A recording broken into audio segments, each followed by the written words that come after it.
Do you ever second guess and feel like I can't make a decision to save my soul? And you go round and around and you just want to feel confident?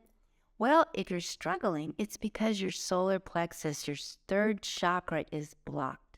Hi, I'm Sonia Choquette. I'm here to teach you today about the solar plexus, the third chakra, how to unblock it if it is blocked, how to recognize if it is blocked, how to get on your way and into the flow of confidence today. So, if you like this video, stick around and consider subscribing, and let's get on to the subject. How do you know if your third chakra is blocked? It's called your solar plexus. And solar, it's like the sun, and you can put your hand right on your belly button. That is the solar plexus. This is the powerhouse. This is the power center of your being energetically. And when that's open, you're in charge.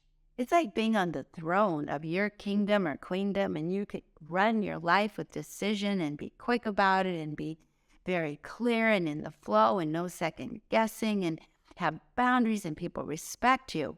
That's how it should be, but it's not that way for most people. If you're second guessing and you don't know how to make a decision and you're afraid of your boundaries, you don't even know what they are.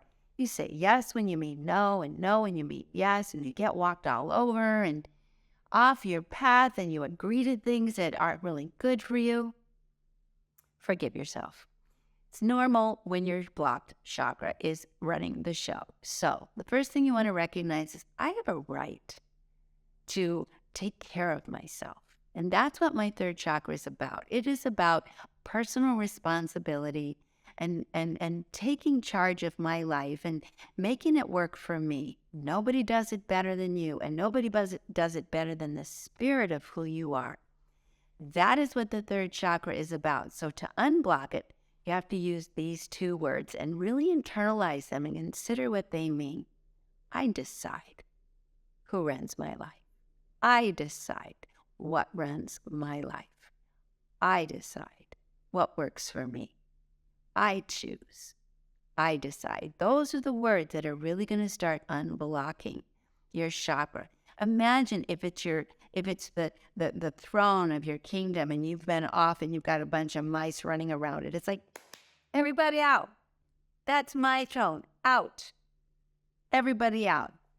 And then you take a seat on the throne, and you do this by taking a breath in through your nose, put your hand on your belly, and then pull that belly to the spine and expel every energy that's blocking you.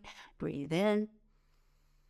Drop in. And then ask yourself, are you willing to be responsible? Are you willing to decide? Are you willing to take charge of your life? Because all the good stuff comes with that, but you have to make that choice. Now think of the alternative. You let someone else be in charge of your life. Well, how's that working out for you? Nobody runs your life better than you, and nobody will care more than you. Nobody's qualified. Nobody knows your spirit, your path, your goals, your priorities. So that leads us to the next step. You have to name and identify, what are my priorities? What do I care about? What is important to me? Often, we just run around with the goals and priorities that have handed off to us by our parents or authorities or partners, and we never really stop to consider, what are my values? What are my priorities? What do I care about? So even stop this video and name the top 3 or 4 that you do. I care about my health. I care about my children. I care about the environment. I care about people voting. I care about free expression. I care about taking care of the children in my classroom that I teach. What do you care about? That is the root of you having a clear boundary and a clear chakra. You have to know what your kingdom is taking care of, or queendom. I like that word. So what is in your kingdom or queendom? What matters to you? So here's how you find that answer. If you go, wow, it's such an overwhelming question, just start naming what you love. I love my children. I love my partner. I love my home. I love my neighborhood. I love my dog. I love my work. I love writing. I love teaching. I love being with my friends. Those are the things you care about, the things you love. So I want you to do an exercise about what you love. Just write it down like an extemporaneous exercise and do it for 3 minutes for the next 3 days. And that should pretty much clear up what you care about. And then distill that down to the top 5 things that matter, really matter, that you're willing to stand up for and take a stand for and put up a boundary and protect so they can thrive and grow. So that's another big piece. If like you don't know what you care about, you're not going to have boundaries and you're not going to be in charge and you're going to be blocked and pushed around. Now, the next lesson is to say no and to find as many creative ways as you can say that you can find and make it fun. Nope, can't happen. Gee, I wish I could. Good idea. Nope, sorry, I wish I could. Maybe another time. No, that doesn't work for me. And express this out loud because you teach your body, you unblock that throat chakra, which just comes up from the heart and the solar plexus, and you let the world know, I have boundaries and preferences and I'm going to stick with. Now, here's the secret. Don't explain. Just say it doesn't work for me. That won't work for me right now. That's the explanation. Now, this is going to take some discipline because we're not used to having a no and we feel like we have to defend it. You don't. You just have to commit to it. No. Wow, what a good idea, but no, that won't work for me. Not right now. Sorry, it won't work for me. I know it's disappointing, but it won't work for me. You don't have to explain. This is quite extraordinary. The minute you explain, you're secretly saying, please agree with me so I can stick to my no. And people won't. They'll poke, they'll challenge, they'll push back and try to get you to give up your no. So stick to your no. But practice. So when you need it, it's there. You know, it's very hard if you're not practiced. In fact, you'll abandon yourself. Which brings me to the next step in unblocking the third chakra. Breathe before you make decisions. Someone says, we're all going to go partying. You want to go with us? Breathe. Check in. Does that feel good for you? Might be a good idea, but for you? Is it a good for you idea? And if it's not, just say, what a good idea, but it doesn't resonate with me right now. That's enough. I'm not feeling it. Not now, not today. You guys go ahead. Don't get talked into things because you're being talked into things like abandoning yourself all the time, and it chips away at your self-esteem and it gives your power away. People can take no. They'll love you anyway. They'll come back. They'll respect you. Believe that because that's your biggest fear. If I stick up for myself and say no, I'll be left behind. No, you won't. You'll be put in charge. You'll be at the top of the pile. But you have to practice before you need it so that you're comfortable when you need it. Next, have fun. The more you have fun in life, the more you commit to the things that are really fun for you, the more confidence you develop.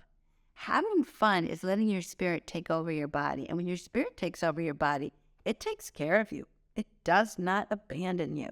So having fun is an incredibly powerful way to build your confidence, to do what you really love. And here's the second part of that.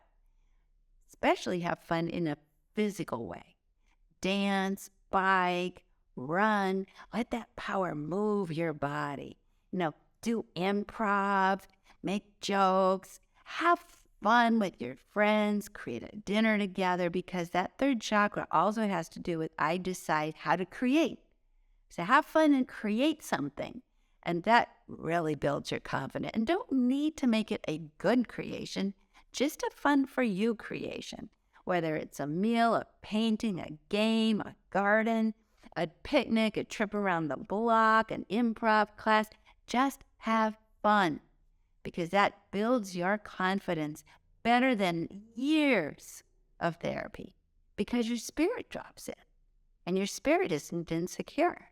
It's confident. And when the spirit takes over the solar plexus, you light up, you radiate, and people respect you because they respect the spirit. When your light is out, your eyes go dead, your face gets stiff, you get stiff. Squatters move in and they take over and push you around, and you're not in your spirit, and you're not in your joy, and you're not being your true self. And it's funky. And I am losing myself. Other thing I want to recommend, and this works really well, is to put your hand on your heart and just say, let me check with my spirit. And if just check with my spirit. Let me check with my spirit. See, put one on the solar plexus. Am I feeling that? It's like, I'm not feeling it. And, maybe later, but for right now, not feeling it. That's enough of an explanation. Get comfortable with that. Someone is disappointed and has a fit. You can acknowledge it. Say, I'm really sorry that's disappointing you, but I'm not feeling it. I have to trust my vibes. They work for me. That is such an empowering statement to rebuild that third chakra. I choose to trust my vibes. They work for me. I choose to listen to my inner guidance. It works for me. I choose. Those are words. I decide. I choose to do this. It works for me. It only takes a few days and a little practice to get that third chakra back up and let your spirit drop in. You could spend years going to therapy trying to train your barking dog ego, but it'll never be confident. It might get a little bit more relaxed, but it'll never be the source of your confidence. The source of your confidence is to live your spirit. Now, it's good to train your barking dog, and therapy is fine for that, but no, it's not your spirit, and it's not the true source of confidence. Meditate helps a lot, even if it's 5 minutes or 3 breaths like this. Letting the sound out, not like, that's just withholding. The solar plexus needs to open, not hold back. Withholding is not power. Expressing is power. Step in. You do that, people respect you. They step back and they say, what are you doing? Just say, I'm breathing. I'm listening. Breathing is power. And if you feel your power is being overwhelmed by someone else, if you're being overpowered, put your hand on your solar plexus, turn away and breathe. Works every time. Okay, everybody, I hope you love this. I hope it helps you. And I look forward to coming back with more tips and tools on how to build your confidence and build your spirit and free your spirit and activate your intuition. Thanks for listening. Please subscribe and I'll see you again. All I love.